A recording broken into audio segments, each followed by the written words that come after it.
Good morning, everyone. Welcome. Morning, Victor. How are you I'm today? well. How about you, Joe? Yes, good. I want to thank all of you who's watching.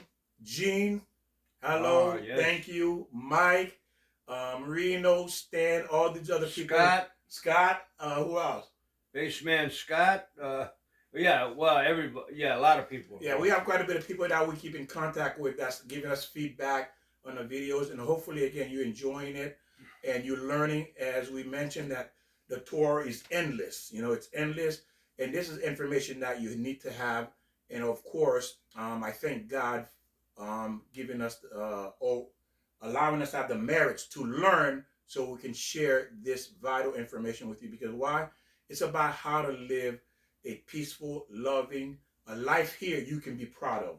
Exactly. How many people can say they're proud of their life, Right. It's very hard thing to say. It's very, very difficult thing to say. I'm happy, I'm proud, I have peace in my life. How many people can say that? Yeah, right. Well, we have to learn.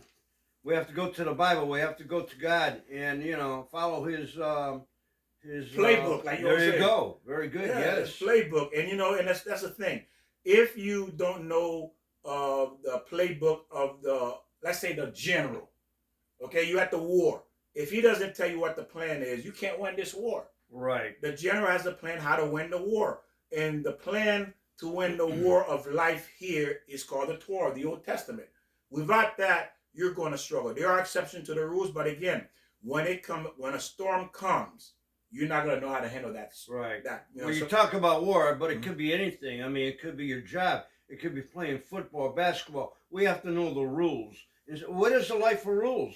You got to go to the Ten Commandments. You got to go to the God. You got to go to the Bible. Yes, and that is completely 100% true what Joe is saying. And there's many part of this life. And how do we really understand this life? Well, I want you to think about what we're going to talk about today. We're going to talk about low life. Low life. What is a low life? Yeah, right. What do you think a low life is, in your opinion? What people would say a low life is, a low life person? Well, you know what? I'll tell you right now. Mm-hmm. He's not doing his obligation. He's not doing his responsibility. He's dependent on everybody else. Well, you do that. I'm not. I'm not doing my responsibility. That's what we have to do, Victor, is our responsibility. And where do you find that responsibility and obligation? It's in the Bible. It's in your heart. It's in your mind. It's not that hard. Like Joe said, to understand what to do, you need, think about it. Why would God give the Ten Commandments? Why does he give the Torah? The Torah it's a plan, what to do, when to do it, when situation comes. Okay? That's the purpose of the Torah. Well, Victor, you were a teacher, right? You were Correct. Teaching your students. Now, if every student comes in your class or the classes, and if they're not being taught by you, and they don't want to learn, and they go out in the world, what are they going to do? What kind of job are they going to get? Are they going to be able to drive a car correctly? No, they don't know what the laws are on the street. 35 mile, I'm not paying attention to that.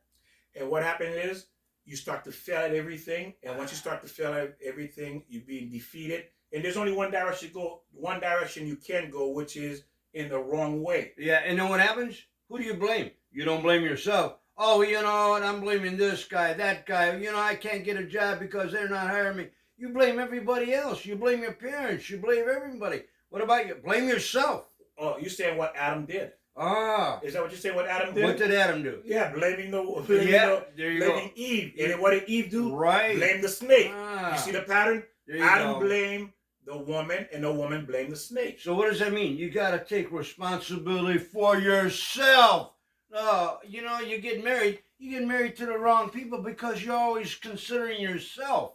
You're thinking about, what's this guy, what's this woman going to do for me? Oh, they're rich, they're this. Don't look at that. I got lost what I was saying. It's okay. So what's in it for me? Yeah. We always look at what's in it for me. So, to understand more, okay, think of this world. What is this world? This is the problem. Why people are struggling is that they understand this world. Think about you walk into a room and you see 100 pieces of glass broken. Do you know what that was before it broke? No, you don't. You don't know what it was before it broke.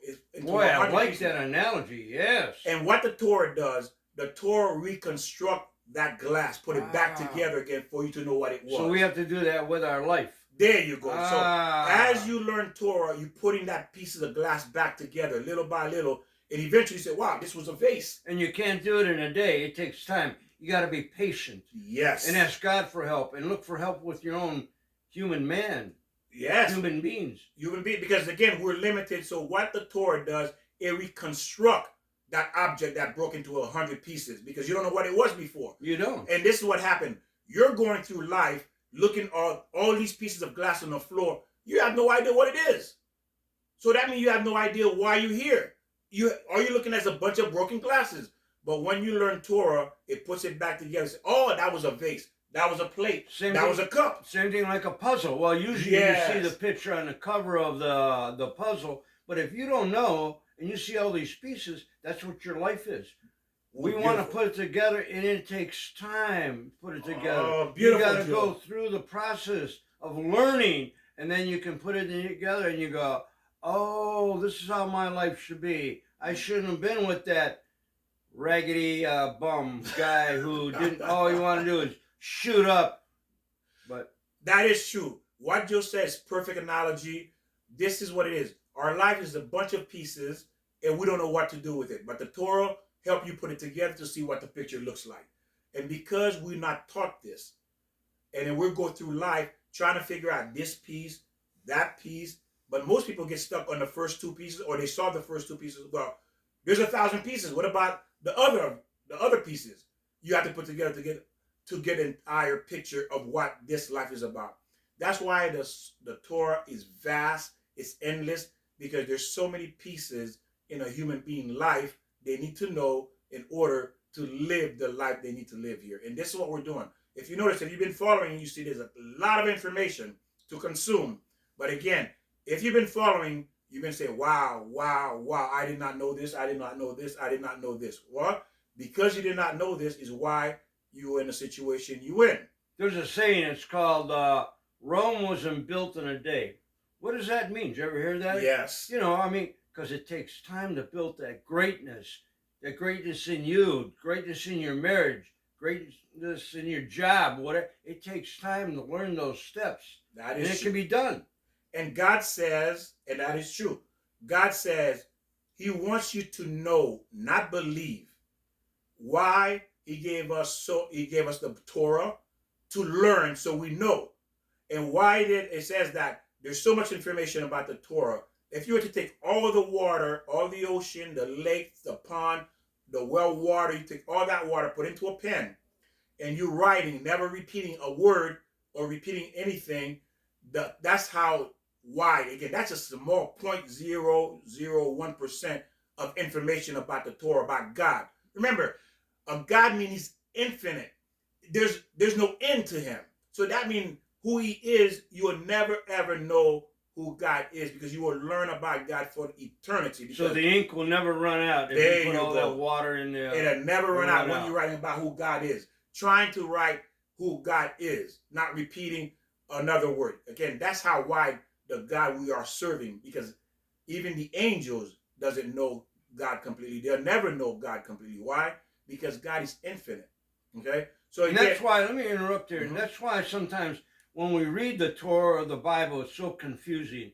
And in this podcast, we're trying to break it down, because we were going to say, go to the Bible and read. Well, you got to talk to people, because it's very confusing sometimes how the Bible rearrange words and things. It's very confusing. So we're trying to help breaking down, and we're learning too. We don't know it all. Yes. I mean, we don't know it all either. Yes, right. We don't know it. We're just trying to clarify more and more of those, like Joe said, the pieces of that puzzle for you to see how they're connecting, so you can start connecting, so you can live the life that you desire. Same thing for me. I want to live a righteous life, a good life without mistakes and without hurting people. So now again, remember this. God says, I want you to know who I am, not believe. Why? He says, in Egypt, that's why he did all those miracles, to what? To know. He gave the prophets to what? To know. He gave the book, he gave the Torah at Mount Sinai in front of millions of Jews. Why? And he spoke to millions of Jews. Why? He says, I want you to know. When you believe in people, sometimes you can stop believing things, right? Now, who'd you say is speaking? I got lost. To the people, the Jews at Mount Sinai. Who? Moses? Yeah, Moses. Okay, right. Okay. And then he spoke to the people twice, and they all died. Right. And they came back, and that's when they said, Moses, you go talk to God. Because when we hear God's voice, they instantly died at Mount Sinai. You know, That happened Victor, let me twice. bring this up because I just read this in a book. I think a book you gave me. According to what I read, we'll clarify this: that God didn't talk to the prophets. God talked to Moses. Moses talked to Joshua. Joshua talked to the prophets, and the prophets talked to the people. So that was kind of like new for me to know, because I always thought, and maybe somewhere, I think Isaiah was a prophet, Yes, right? Isaiah, And Elijah, Elisha. okay, and Yeah. God did talk to them personally, Yes. according to what I read. We'll clarify this, but again, we always think that all the prophets got the information from God, and according to what I read, again, we'll clarify this, that it wasn't prophets got it from again, Moses got it from God. Moses gave it to Joshua, and then it went down to the prophets. God spoke to Noah too, spoke to Abraham, Isaac, all of them. Yeah. Okay. Why Moses is so prominent? Because God gave Moses the Torah, and then Moses was the one, again, that's where the Jewish people began, with Moses receiving the Torah at Mount Sinai. But we'll get into that, but again, we don't want to, because this is a lot of information. Yeah, I didn't mean to get off track here, but that came up in my mind, and I want to bring that up. So. Okay. And it says, no, you can't stop knowing something. I can't stop knowing Joe. I can't stop knowing my children. I can't stop knowing my family, because I know. Right. And I can't stop believing that they don't exist, because I know. So God says, I want you to know, not believe. You see the difference? You know who your children are. You know who your father is. You know who your mother is.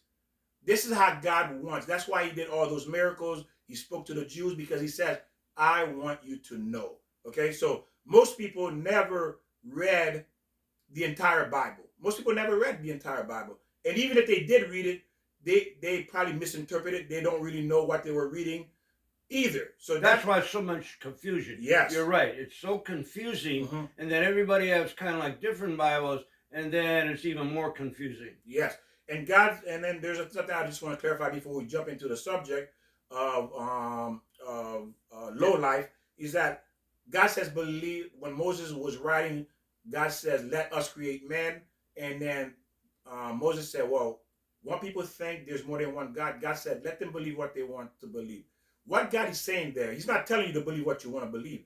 He's saying that you choose to believe what you want because of your arrogance. Because of your arrogance, you're not searching to find the truth, but you want to be arrogant and believe what you want to believe because you think you're somebody, but because of that, you're going to be punished.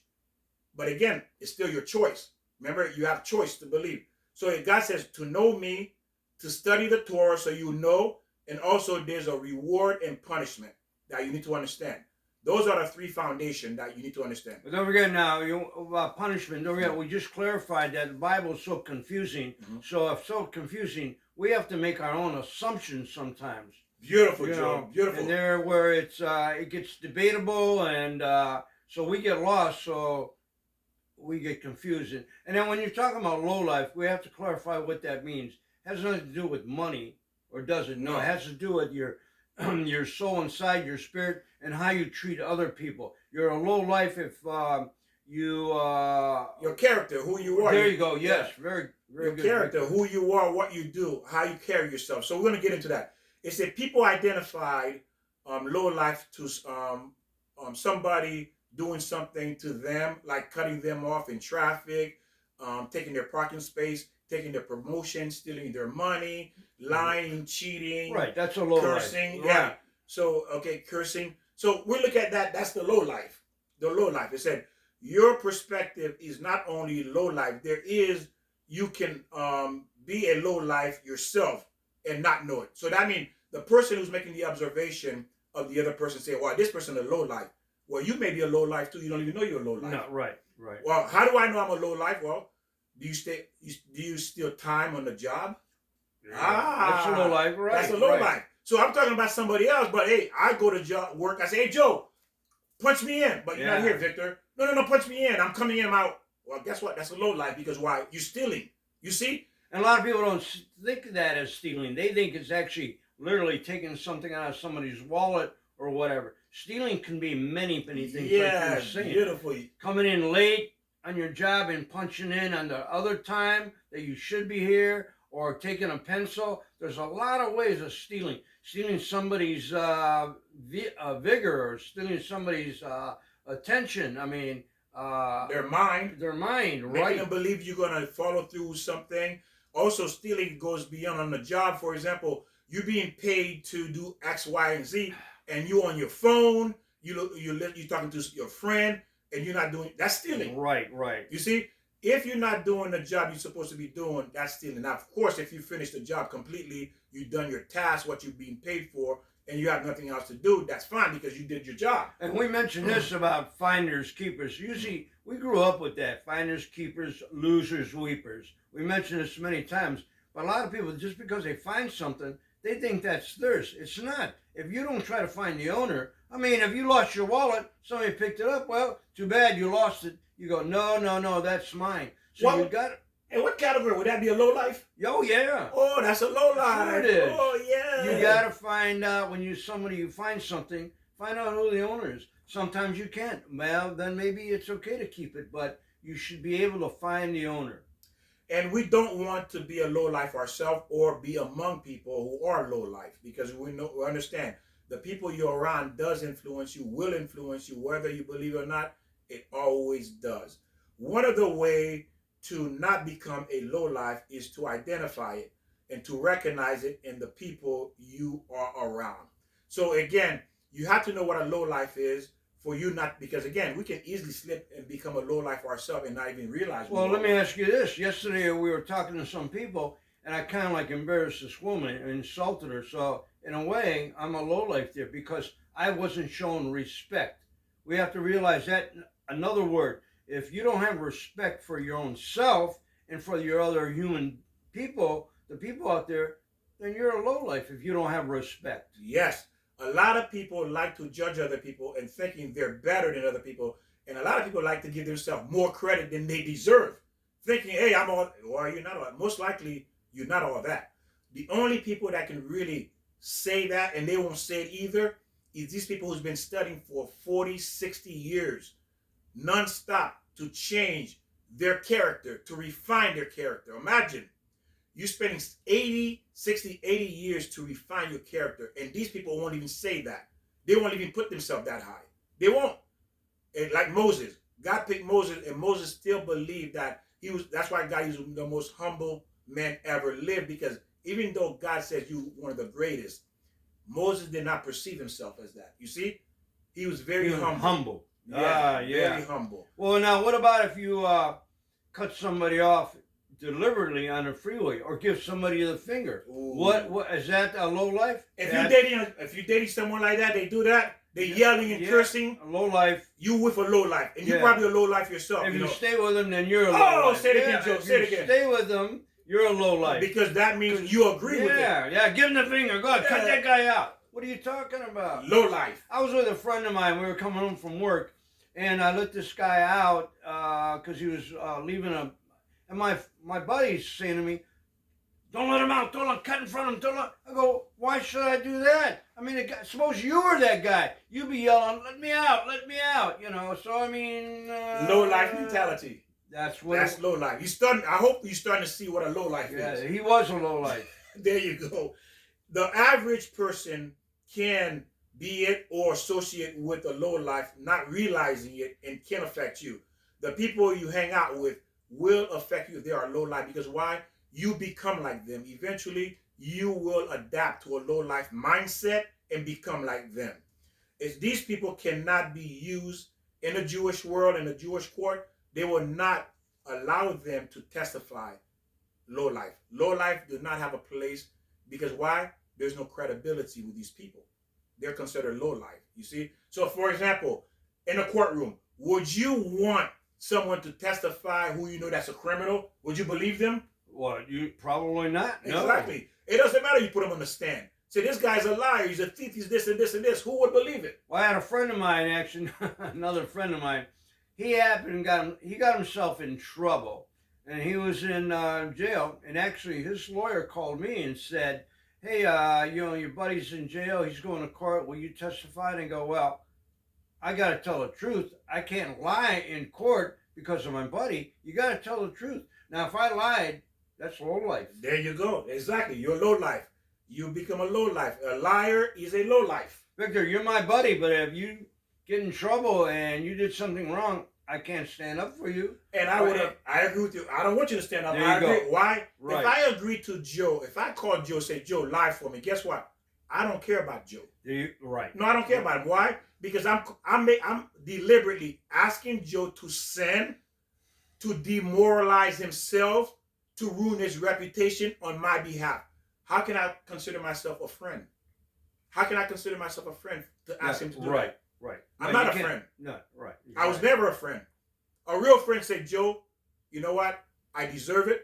This happened to me. You know, pray for me. There you go. Pray for me, and I'm exactly. sorry, and then we'll see what God has to say about it. That's a friend.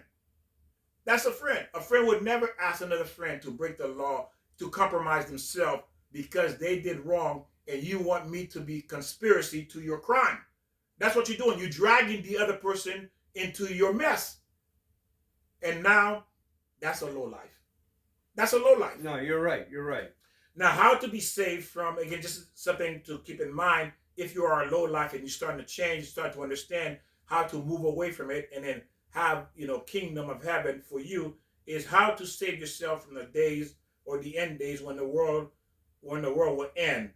It's why it says two things low life need to do, can do. And that's everybody, not just low life. But again, more specifically, we're talking to a low life person. How do I change this? How do I get into heaven? Because why? A low life doesn't get into heaven. So what do I do is learn a lot of Torah, the Old Testament, and do a overwhelmingly kindness, helping people and to be saved when the Mashiach comes. Okay, overwhelmingly kindness, and learn Torah to change who you are. The main way to be kind is to help other people. By doing that, that will help change your character. That will help change that low life. People help themselves so much they forget to help other people. Take time and your resources, money, to help your fellow brothers. Okay, so take the time, utilize your time, your resources, money to help your fellow brothers. This is how you can move from the low life to being a righteous person as well. Okay, so we're giving you some tips how to move from there. And it's not always about money. I mean, you help somebody in many, many ways. Yes. To be honest with you, it says the main way to help people is using your body, meaning that you cook for them. Yeah. You went and sit in the hospital with them because they were injured. Drive them somewhere. There you go. So that's more valuable than the money, because why? Again, it's easy to give someone homeless, here's $5. Yeah, right. Leave me alone. Right. Yeah. Then say, get in my car. I'm gonna take you over here. I'm gonna take you over there. I'm gonna do this. I'm gonna bring you to a homeless shelter. I'm gonna buy you clothes. I'm gonna do this. That's a lot more difficult. Right. It is. It really is. Then it is. Here's $5. See you later. Yeah, that's it. You see that? So that's much more of a kindness than it is giving money. Now, people who do not study the Torah, the word of God, is going to be a problem for society. The Torah teaches you how to be a human being. Like we were talking about earlier, like Joe said, pieces of the puzzle, putting it together. Why am I here? How do I conduct myself? What is the law? The law says this. Human law says, the exact definition of human law is that it tells you how to behave in a given situation.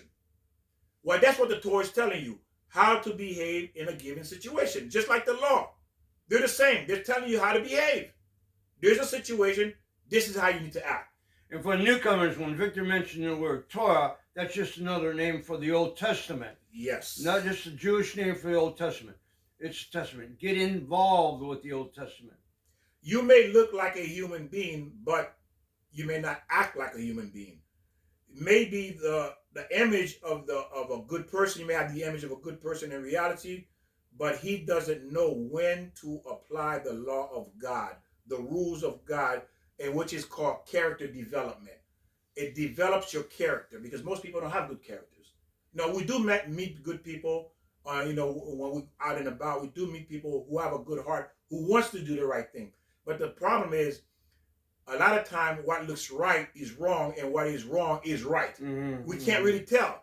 There's time in my life I used to struggle. Which way do I go? Do I go left? Do I go right? And that was frustrating. Well, for I'm me. a good example of that because sometimes I get a lot of passion going, and then I cross the line where I am not doing it rightly. I'm maybe angry, I show anger, or I might embarrass, like I said just a minute ago, I might insult someone or humiliate them. That's crossing the line. I realize that. And didn't you say that we're here to fix ourselves? And that's my problem I have, where I can cross the line. But my passion, I'm not going to give that up. Whatever I feel, I'm going to let you know. And to be honest with you, I'm gonna tell you, I've been watching Joe for a while and studied Joe. His passion is not to be right. His passion is to help. And one thing about Joe, he has a very strong sense of righteousness. He wants to do the right thing. And guess what? God loves people who's looking for the right. Because why? It say the stamp of God. Listen to this. The stamp of God is truth. When you say God, it equals truth. That's who God is, the truth. And Joe pursues that. He's always pursuing the truth, wanting to do the right thing. Well, I won't tolerate any other thing than that. And sometimes, I'm not saying I'm always right, but I mean, when I see something that's, again, not right, just like you said, or something wrong, somebody's doing something to someone else out of character or Immorally right, or wrong. right. I'm going to step in there, Victor. Joe is a defender of the weak. Okay. Joe is maybe, the defender of the weak. And he loves, again, he's not perfect. I'm not perfect. If we both were perfect, we wouldn't be here. God would snap and we'd be in heaven. Right? Yeah. Because angels are not on earth. Okay. You know, you're not an angel. If you're here, you're not on earth. So because we are still here, that means there's still work to do. I have work to do, and Joe said he has work to do. And if you're watching this, you have work to do, meaning that character development. We came into this world raw, and now we learn Torah to refine it, to become that human. Because remember, every human being is considered an animal. Mm-hmm. You consider an animal until you learn. We teach our kids to become a better human being. That's the main subject here. Teaching, exactly. And learning. That's what all of this is all about. How to refine, to become a better version of yourself. You should be a better person a month ago if you've been watching us, following us. You should have been a better person 2 days ago if you've been following. Because why? You're learning and you're putting these things, you're applying. Now, if you're learning and you're not applying it, God's going to hold you accountable for it, because that's a huge sin. If you're not applying the right ideology and you know it's the truth and you're not applying it to become a better person. He may look at everybody as evil if he doesn't know the right ideology. If he doesn't learn, he may say, oh, he's evil. Why do you know he's evil? Well, you're going to buy your own logic. But the Torah tells you what's good and what is bad. You see? So you need to learn Torah, the Old Testament, for you to know what is good and bad. It's like medicine. If you don't apply the right amount, you may cause damage to that person. It's like Torah. This is the teaching. It may hurt.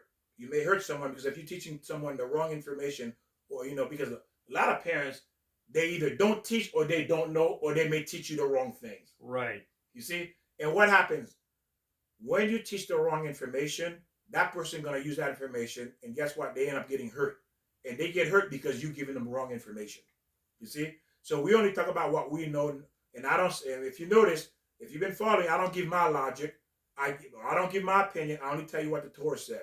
Because that's God's words. You decide. Good example is like when I talk about nutrition, and you heard me say this many times to you. Mm-hmm. If I talk about, let's say, vitamin C, I said, Victor, you got to take more vitamin C. But you got to do your own research, because I don't know if you're taking medicine or maybe you're getting enough vitamin C in your food. So always do your own research. And the same thing like we're talking about and Victor's talking about. When we say something about the Bible, the Torah, you have to do your own research. And just bring it through your own mind. I mean, you know what? We really know the right answers. If you bring something through your mind, your garden, and God in your heart, the answer is going to be there. I mean, it may take a while sometimes, but it'll be there. It says if you're searching for the truth, God will guide you. He will give it to you. Because why are you looking for the truth? It's not many people wants the truth. Because why people don't really want the truth, Joe, is because the truth requires a lot of education, and the truth hurts. Nobody really wants to hear the truth say, it's your fault. Nobody really wants to hear, it was my fault. We all want to blame. Even, what did Adam do? Adam didn't want to hear the truth. He blamed Eve. I think a lot of people want to know the truth, but you know what, Victor? They don't want to do the work. It's Yes. just too hard. Like we're talking about read the Bible. People don't want to read the Bible. It's too confusing. It's just this. What you got to do, like one step at a time, one stone at a time. Just read one line. You don't have to read the whole Bible. Read. What's one line going to take you? 30 seconds? And you again, and that's what Joey's right, because why? Again, what I do when I started learning, I started learning little by little, little by little. Then as time progresses, I started learning more and more and more and more. It's like putting those puzzles together. Little by little, I'm putting those puzzles together. I'm connecting the dots. I'm able to see the picture more and more and more and more. So the more you follow, you're gonna start to see the picture more and more because it makes sense. It makes sense. And once something makes sense, but again, the truth, lie is easy. It's easy to accept a lie. Why? Because it's easy. I don't have to commit to it. It sounds logical. It fits my agenda. You see that? It's easy. It sounds logical. It fits my agenda. Yeah, we all fall in that. Yeah. But the truth is it's very hard to prove a lie wrong. You know why it's hard to prove a lie wrong?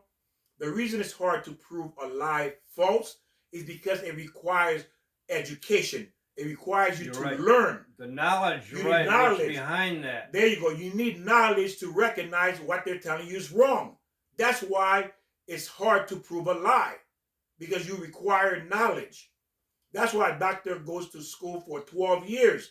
Look how long he had to go to school to learn the truth. Well, same thing with any lies. That's why it's hard to prove a lie wrong, because you need education, you need time, you need effort, and you need a lot of learning to be able to recognize the truth. Good example is this. Like there's so much theft going on in stores that, sure, it's easier to steal something than go and have to work for it and make the money and then go and buy it. It's easy to steal. But people know between right and wrong. They really do, but it's easier to do this. You know, even like with food. It's easier to pop in some potato chips than to cook a good salad or cook a good meal or prepare a good salad, I should say. But it's easier to pop junk food in your mouth. You know what Joe's saying? It's saying the truth requires work. Work, yeah. Work, effort. You got to put work and effort in the truth to get the truth. The truth doesn't just fall on your lap. You went to school for 12 years. Whatever your profession is, it took time to learn that profession. You see, it didn't just drop on your lap. And it took, 18 years to raise your kids. You didn't raise your kids overnight. It takes time. The truth takes time. And people do not want to put the effort in to learn the truth. Well, you know, it's a lot easier to hold up a sign, help me, give me money, I'm begging. It's easier to beg than to work. And I think that's the problem. And people think that, if you really